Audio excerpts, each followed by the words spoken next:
G'day, Patrick Johnson, WANT Regional Manager from Netafim. Very fortunate to be in the southwest here with the Cowaramup Agencies team, and also very fortunate to have a special guest from New South Wales, Netafim Technical Product Manager, Wayne Ingram. Wayne has a great history with this region. I'll let you have a bit of a chat about that, Wayne.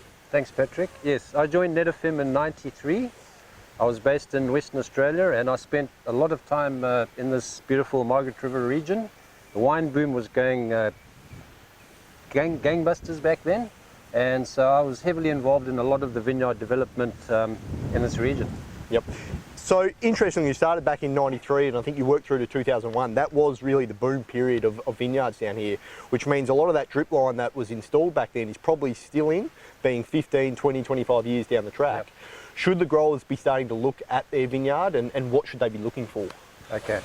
So what we really want is uniformity of distribution of the water and the fertiliser. So the drippers that have been working so well for so long, over a period of time, the flows may change.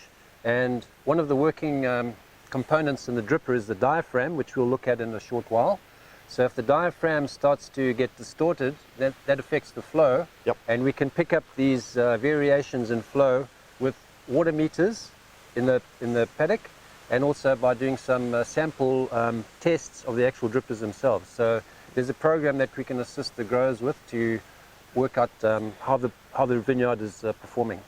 And over that time, clearly there's been advancements in the dripper, in particular now with the UNIRAM dripper. I think it's probably great if we could maybe touch base on that, on what some of the benefits have now come and what we've learned over the 20 years to now deliver us this new UNIRAM dripper. Yeah, absolutely. So the dripper that the early vineyards would be familiar with is the RAM, or the Drip Master, a pressure compensated dripper, which was a really iconic, very robust, clog resistant product, of which there's still some of them floating around. Yep. Now, we introduced the UNIRAM dripper back in about 2001, and it was designed to handle the harshest conditions possible, i.e. the dirtiest water, and also designed for subsurface drip irrigation. Yep.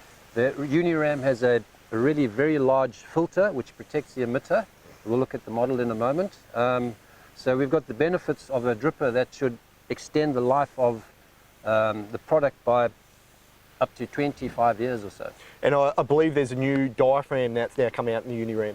Very much so. So the original diaphragm that we had was made out of EPDM. It was a black diaphragm. Then we moved on to the second generation, which was a silicon diaphragm, which was more resistant to chemicals and acid, because we're using acid to flush some of the lines out for inorganic buildup. And then we have chlorine that was very widely used to flush out organic material. Now, over a period of time, at high concentrations of those chemicals, the diaphragm gets distorted. So now we have the third generation, which is a diaphragm incorporated with iron oxide. So the iron oxide can handle very high concentrations of acid and very high concentrations of chlorine. And then one of the other products I know the team at Cowaramup, Brad in particular, uses is the vineline, the UniWine. Can you explain the benefits of the vineline and what it actually is to the audience? Okay, so the vineline is essentially, in today's product that we have, the UNIRAM dripper, with a clip that is already installed on the actual tube itself.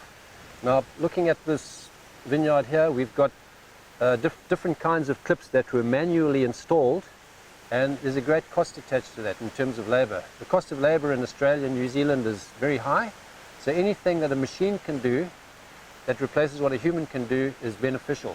So the clips that come pre-installed on the drip line and the UniWine, it's the obvious choice to retrofit into a vineyard. So really saving time and saving labour. Exactly. Okay, Wayne, as mentioned before, we wanted to have just a quick chat and a quick brief look at the UNIRAM dripper, and just to show us its technical capabilities it has. Okay, Patrick, so what we've got here is a large model of the UNIRAM dripper, and this shows, I think, quite clearly the large filter on the dripper itself, on the back of the dripper, bearing in mind that the RAM dripper only had a very small filter, which would have been about that size relative to what we've got now. This is the final line of defense for particles getting into our emitter.